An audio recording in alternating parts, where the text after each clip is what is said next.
susurros en la penumbra, una presencia desconocida. Sombras que te acechan, escapando de tu vista. Juegos de luces y espectros en la ciudad futurista. Ecos del averno llaman, rompiendo la calma.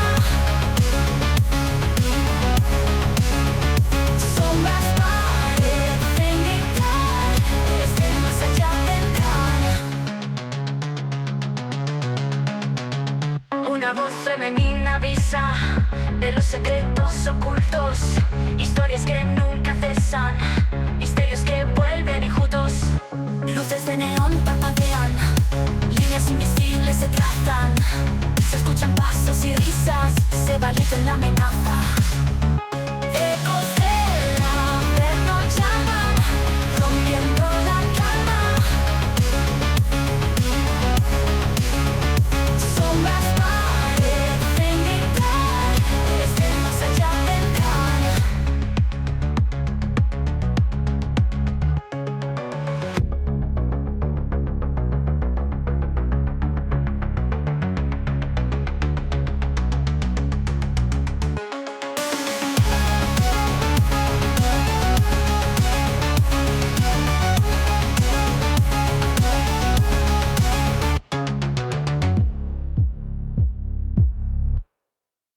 Bienvenidos, queridos amigos del misterio, a un nuevo podcast de Ecos del Averno, el lugar donde lo inexplicable y lo terrorífico cobran vida. Poneros cómodos, ajustad los auriculares, apagad las luces y disfrutad de este apasionante viaje por lo desconocido. Bienvenidos a Ecos del Averno, el rincón del éter donde las sombras no solo existen, sino que tienen voz, donde los misterios se enredan en tu alma como un escalofrío que se aferra a tu piel y no te suelta.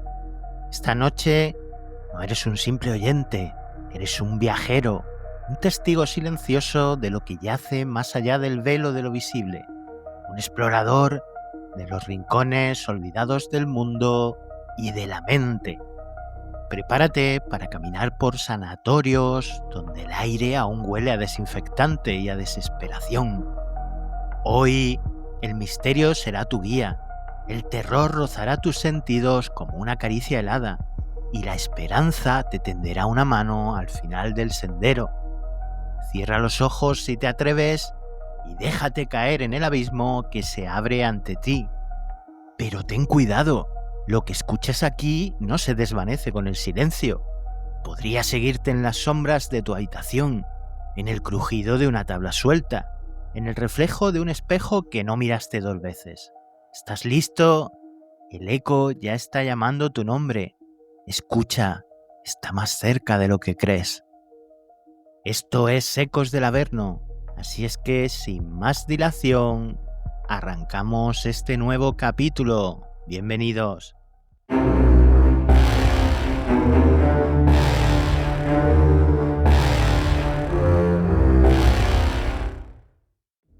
Hoy vamos a arrancar cerquita. Nuestra primera parada nos lleva a Aigües de Busot, un pequeño municipio en Alicante, España, escondido entre montañas escarpadas y envuelto en una niebla que parece aferrarse a los árboles como un sudario. Aquí se alza el preventorio de Aigües, un edificio cuya historia comienza con promesas de lujo y termina en ecos de sufrimiento. Construido en 1889 como un hotel balneario para la élite, sus aguas termales atraían a los ricos que buscaban curación y descanso. Pero la Guerra Civil Española, entre 1936 y 1939, cambió su destino. En los años 40, el conflicto lo convirtió en un sanatorio antituberculoso para niños, un lugar donde los pequeños pacientes llegaban con la esperanza de sanar, pero desgraciadamente muchos encontraron solo la muerte. Cerró sus puertas en 1967 y desde entonces sus pasillos vacíos y sus paredes desconchadas han sido escenario de relatos que hielan la la sangre. El preventorio no es solo un edificio abandonado, es un imán para exploradores urbanos, investigadores paranormales y curiosos que buscan respuestas a lo inexplicable. Los registros históricos confirman su transformación durante la guerra. Hace más de 3 décadas, el periódico Las Provincias, el 22 de marzo de 1990, publicó un artículo que estremeció a los lectores. Vigilantes de seguridad, acostumbrados a la soledad del lugar, empezaron a confesar. Uno de ellos aseguraba oír voces, no gritos ni palabras claras, solo susurros, pasos arrastrados que parecían recorrer los pasillos vacíos. Otro vigilante describió figuras, sombras fugaces, que se movían como si supieran exactamente a dónde iban, pero que desaparecían al encender la linterna. ¿Era sugestión o algo más? En la víspera de Todos los Santos, según publica el diario Información el 31 de octubre de 2005, un grupo de jóvenes decidió adentrarse en el preventorio. Lo que comenzó como una aventura se tornó en silencio y miedo. Uno de ellos contó haber sentido algo, una presencia invisible que lo observaba desde las sombras, como si el edificio respirara a su espalda. En una de las habitaciones escucharon lo imposible, un susurro, lejano pero nítido, que ninguno de ellos pudo atribuir a sus compañeros. Las grabadoras no registraron nada, pero el silencio posterior dolía. Años después, las experiencias se multiplicaron, no en periódicos, sino en la red. Foros como Misterios de España o hilos de Reddit, donde usuarios comparten lo que vieron al cruzar el umbral del preventorio, imágenes que muestran figuras difusas tras los ventanales, voces en grabaciones donde no había nadie, sensaciones de ansiedad, de ser observado y de algo más oscuro o más profundo, como si el edificio reconociera a los intrusos. El preventorio guarda más que historia, guarda ecos de quienes vivieron allí y quizás de quienes nunca se fueron.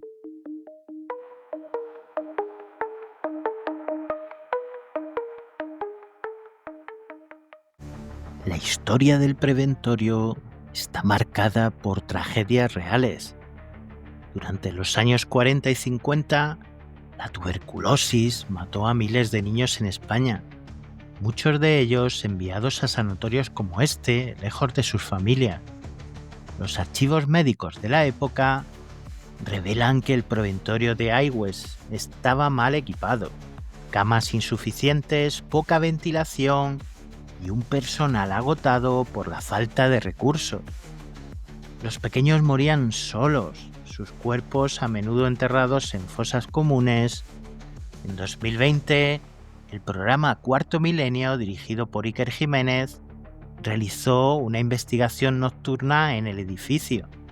Equipados con cámaras térmicas y grabadoras, el equipo captó sombras moviéndose en la antigua sala de operaciones, un lugar donde los niños eran sometidos a procedimientos desesperados para salvarles la vida.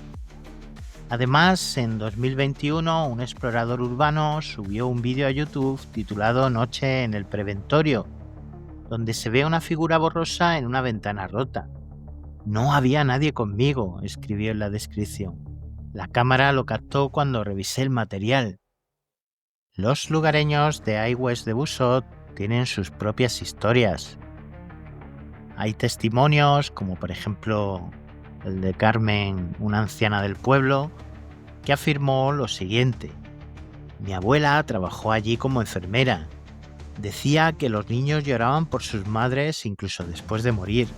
A veces en la niebla aún se escuchan.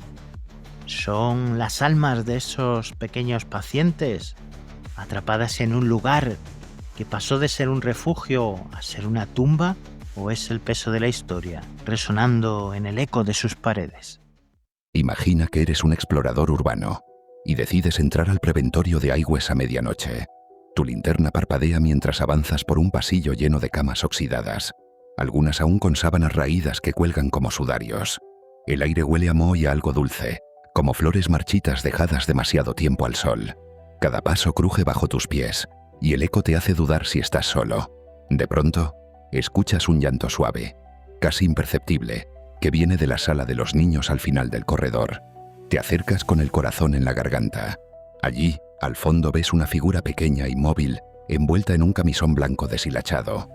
«No me dejes», susurra girándose lentamente hacia ti.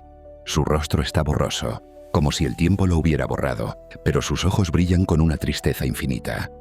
Das un paso atrás, y el suelo tiembla ligeramente.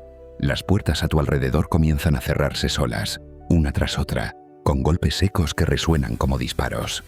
Sientes un roce helado en tu mano, como dedos diminutos buscando aferrarse a ti.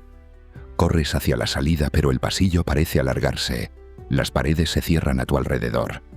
El llanto crece hasta convertirse en un grito ensordecedor. Y luego, silencio. Estás fuera, jadeando bajo la luna. Pero algo ha cambiado. Miras tu mano y ves marcas leves, como si alguien te hubiera sujetado con demasiada fuerza. ¿Gritarías por ayuda? ¿O te quedarías con ellos, atrapado en su soledad eterna? ¿Tienes alguna experiencia que contarnos? ¿Has vivido alguna situación inexplicable que quieres compartir? Envíanos un correo a testimonios@ecosdelaverno.com. Podrías ser el protagonista de nuestro próximo programa.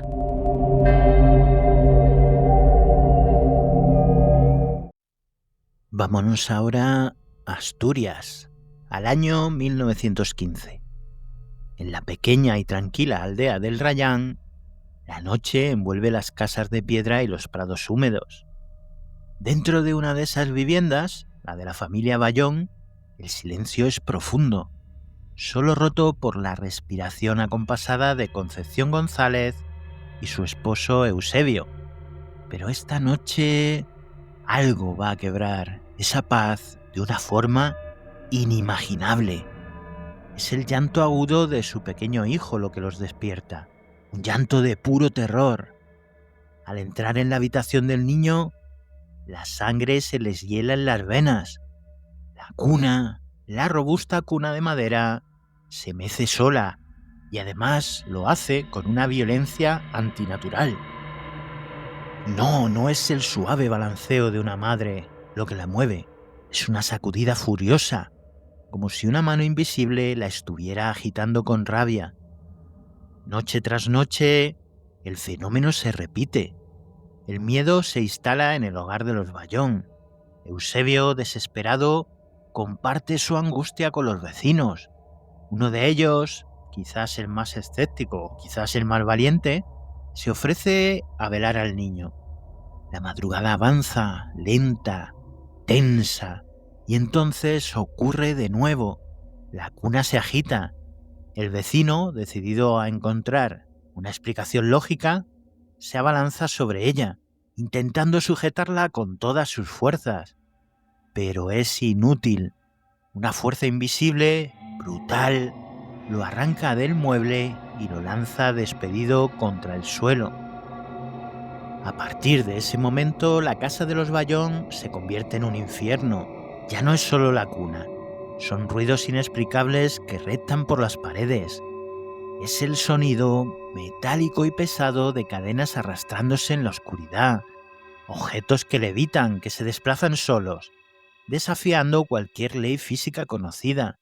La situación se va volviendo insostenible. El terror es tal que la propia Guardia Civil debe intervenir. Agentes acostumbrados a lidiar con lo terrenal se ven obligados a montar guardia en la casa maldita, y lo que presencian allí, según crónicas de la época, los llenan de un pavor que jamás olvidarán. Este caso, queridos amigos, es considerado el primer poltergeist mediático documentado en España, un evento tan real y aterrador que requirió de intervención oficial. Pero el clímax de esta historia es aún más extraño. Una noche, Concepción se despierta sobresaltada. «Me llaman», susurra a su marido. Se levanta y se encierra sola en la habitación contigua. Permanece allí un largo rato. Nadie sabe con quién habló, ni qué pacto selló en la penumbra. Al salir, pálida pero serena, solo indica una cosa: deben ir a Camplongo, en León, escuchar misa y encender velas. Si revelaba una palabra más, advirtió que el horror volvería. Concepción vivió hasta los 103 años, llevándose consigo a la tumba el secreto de aquella conversación nocturna, el enigma que puso fin al tormento de la Casa Bayón. ¿Qué o quién la llamó? ¿Qué le fue revelado? Preguntas que, como ecos, perduran en la bruma asturiana.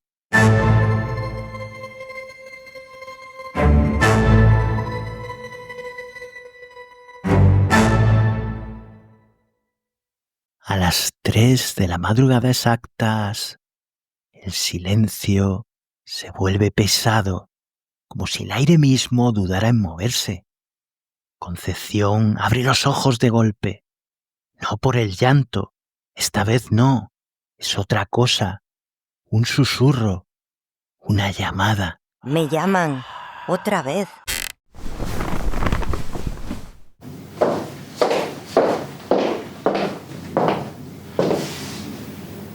¿Quién te llama, mujer? ¿Qué dices? No preguntes.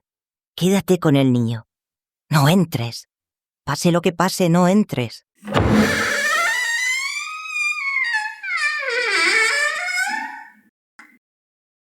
Y así pasan los minutos, o tal vez horas. Eusebio no se atreve a moverse. El bebé duerme. Todo está en suspenso. Hasta que...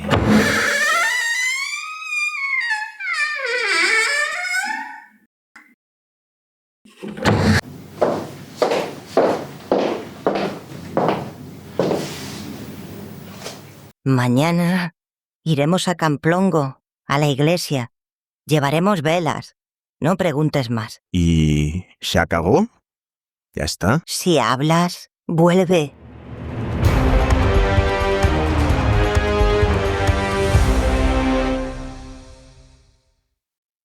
Viajamos ahora muy lejos, a un paisaje radicalmente distinto.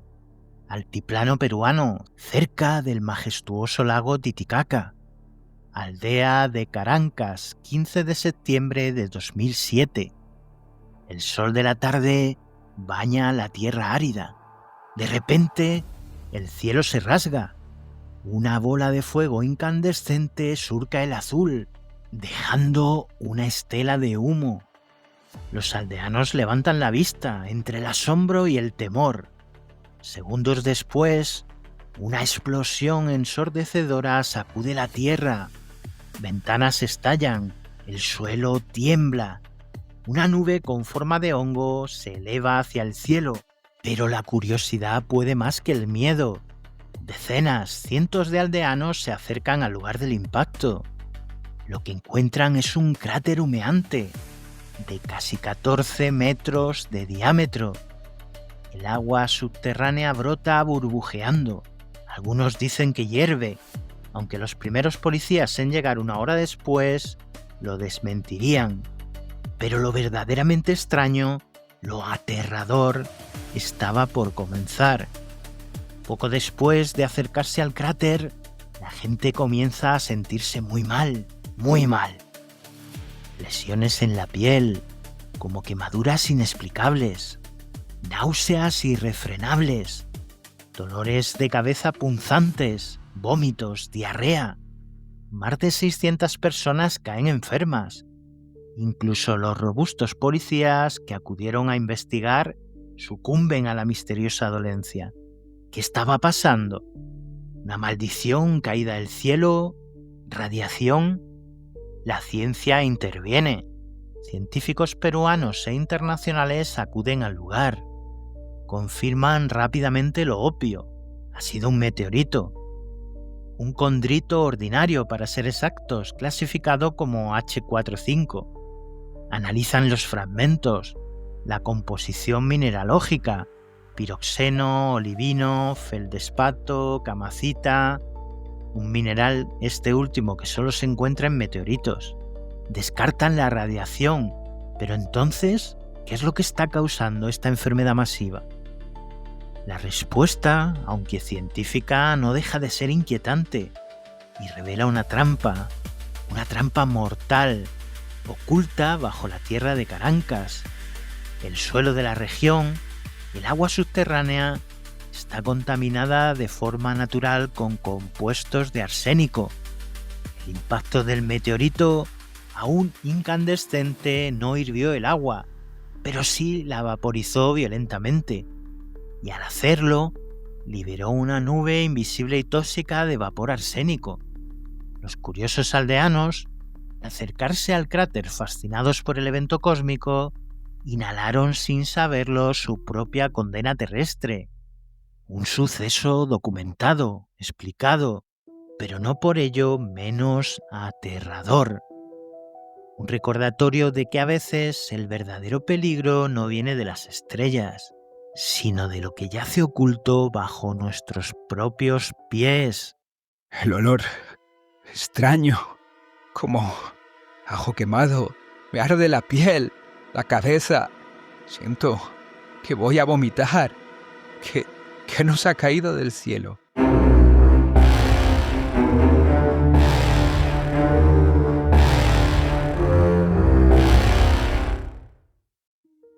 Y ahora imaginaros por un momento el terror primordial de ser alcanzado por un rayo, la descarga brutal, el fogonazo cegador, el trueno que retumba en los huesos.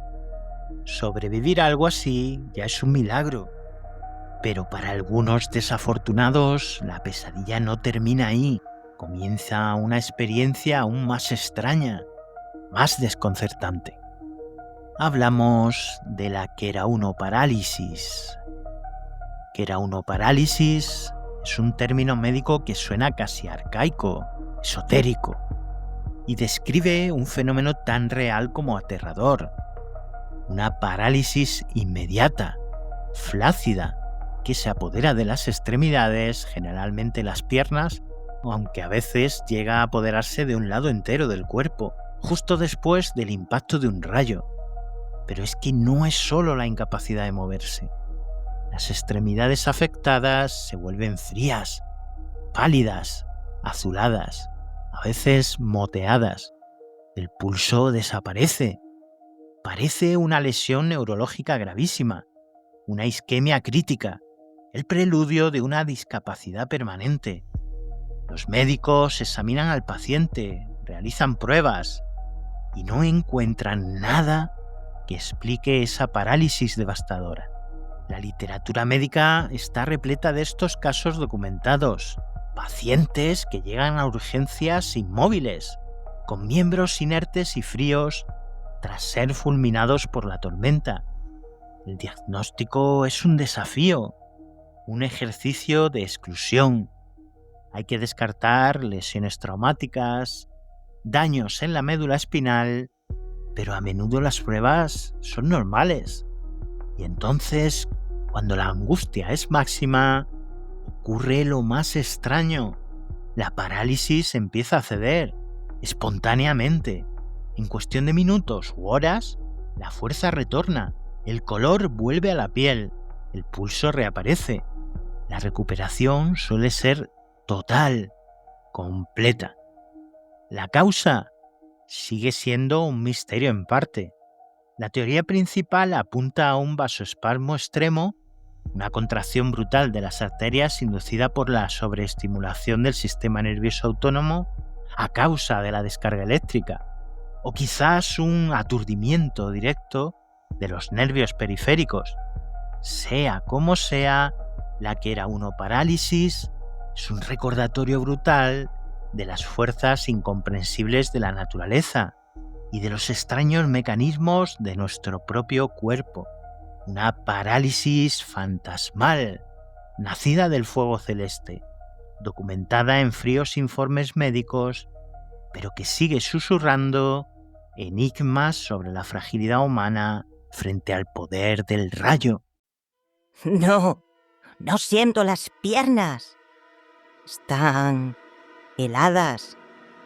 No puedo moverme. Doctor, ¿qué me pasa? ¿Por qué no puedo? Espera, creo que puedo mover un dedo. Sí, puedo moverlo.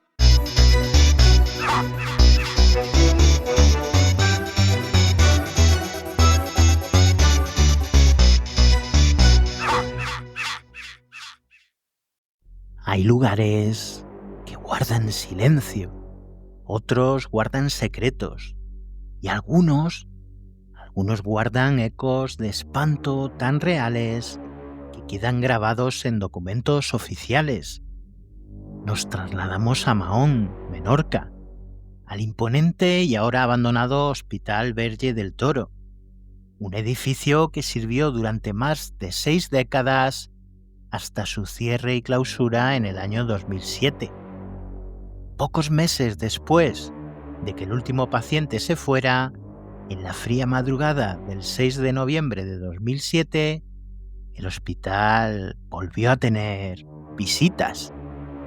El vigilante de seguridad, que estaba solo en la inmensidad del edificio vacío, llama aterrado a la Guardia Civil.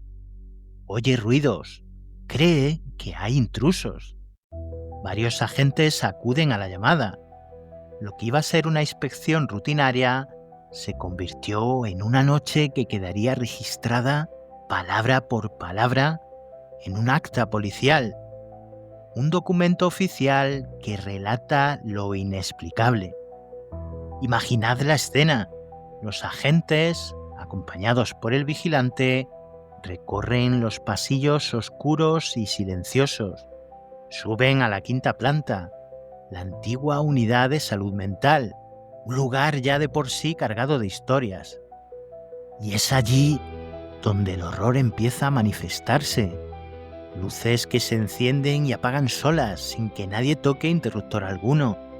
Risas repentinas, infantiles casi, que brotan de la nada y se cortan en seco. Susurros helados que parecen deslizarse por sus nucas. Realizan una primera ronda y todo parece en calma, más allá de los escalofriantes sonidos. Vuelven a pasar por los mismos pasillos apenas 10 minutos después, y es entonces cuando el corazón les da un vuelco. Muebles pesados, camillas, instrumental quirúrgico, todo esto han sido arrastrado desde las habitaciones hasta el centro de los pasillos. Imposible que alguien lo hiciera en tan poco tiempo sin ser visto ni oído. El perro policía, un animal entrenado para mantener la calma en situaciones de estrés, se vuelve completamente loco, tiembla, se niega a avanzar, ignora las órdenes de su guía. Lo único que quiere es huir del edificio a toda costa. Y entonces lo ven, en medio del pasillo de la 5ª planta, donde todas las puertas y ventanas están selladas por seguridad, aparece una figura, alta, delgada, de aspecto humano. Viste una especie de camisón largo y tiene el pelo revuelto. Los agentes, profesionales ante todo, le dan el alto. ¡Alto, Guardia Civil! Una vez, 2 veces, pero la figura no reacciona, no se mueve.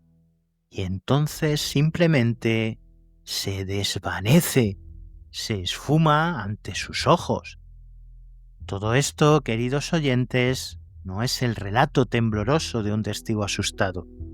Es el contenido de un acta oficial de la Guardia Civil. Agentes del orden, testigos cualificados, enfrentados a lo imposible en los pasillos abandonados de un hospital. Un testimonio sellado y firmado que convierte al Verge del Toro en algo más que un edificio en ruinas. Lo convierte en un archivo del miedo, un lugar donde lo paranormal dejó su firma en un documento legal. ¡Alto! ¡Identifíquese! ¡Guardia Civil! ¡Alto he dicho! ¿Dónde? ¿Ha desaparecido? Revisad todas las salidas. Imposible. Estaba todo cerrado.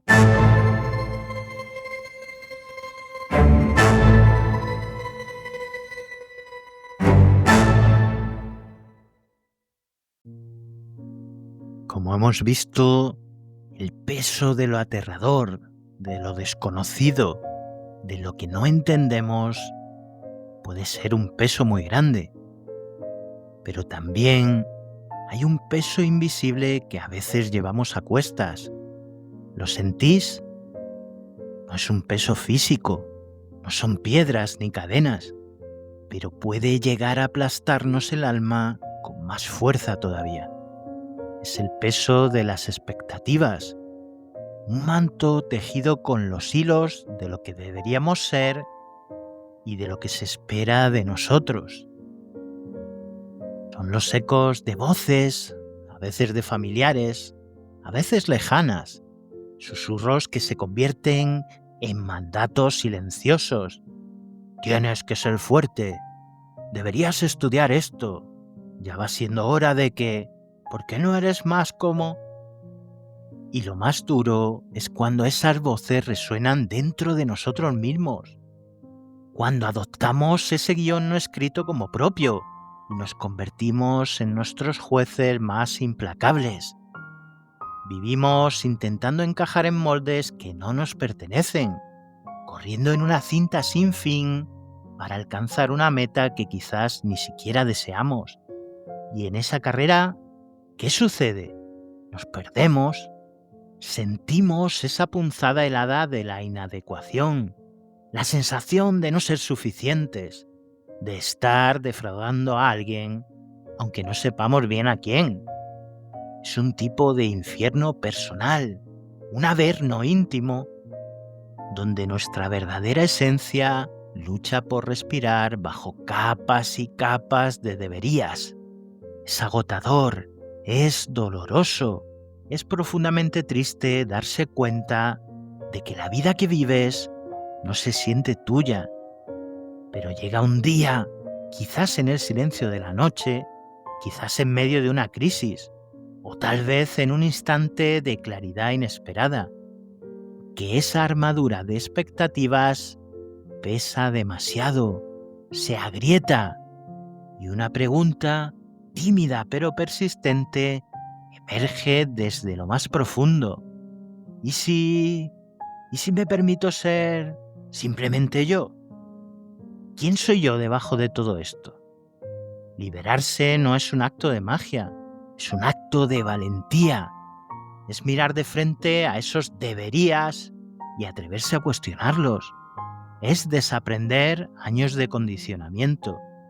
Es, a veces, decepcionar a otros para no traicionarte a ti mismo. Sí, da miedo. Puede sentirse como saltar al vacío sin red, porque el camino de la autenticidad no siempre está bien señalizado ni recibe aplausos constantes. Pero te prometo algo, en ese vacío aparente es donde encuentras tu propia voz, donde empiezas a respirar tu propio aire, donde descubres la fuerza que reside en tu vulnerabilidad aceptada, en tus imperfecciones abrazadas. Encontrar tu propio camino no significa ser perfecto, significa ser real, auténtico. Significa vivir una vida que resuene con tu verdad interior, aunque esa verdad no encaje en las casillas de nadie más. Así que hoy desde este rincón de Ecos del Averno, te invito a sentir ese peso, a reconocerlo y a empezar a soltarlo, hilo por hilo, con coraje, con compasión hacia ti mismo. Permítete explorar quién eres sin las etiquetas impuestas. Escucha esa voz interior que ha estado esperando pacientemente. Tu verdadero ser está ahí, te está esperando y es más fuerte, más bello y más necesario en este mundo de lo que jamás te han dejado creer. Atrévete a ser tú, porque en esa autenticidad no solo encontrarás tu libertad, sino también una paz y una alegría que ninguna expectativa cumplida puede igualar, y que encuentres la fuerza para desatarte y la ilusión para caminar tu propio sendero. Y hasta aquí el programa de hoy, queridos acólitos del Averno. Recordad estar siempre en alerta y no dejéis de mirar hacia atrás. Que tengáis muy feliz semana, amigos. Bye bye.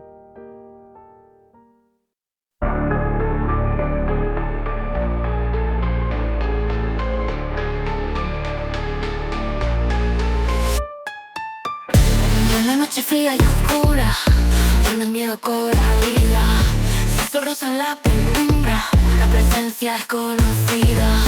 Sombras que te acechan, escapando de tu vista, juegos de luces y espectros en la ciudad futurista.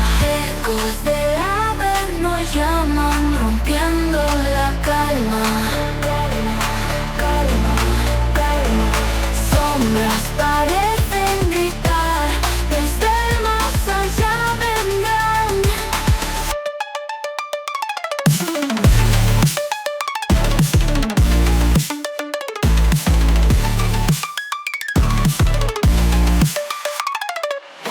Una voz femenina avisa de los secretos ocultos, historias que nunca cesan, misterios que vuelven ocultos.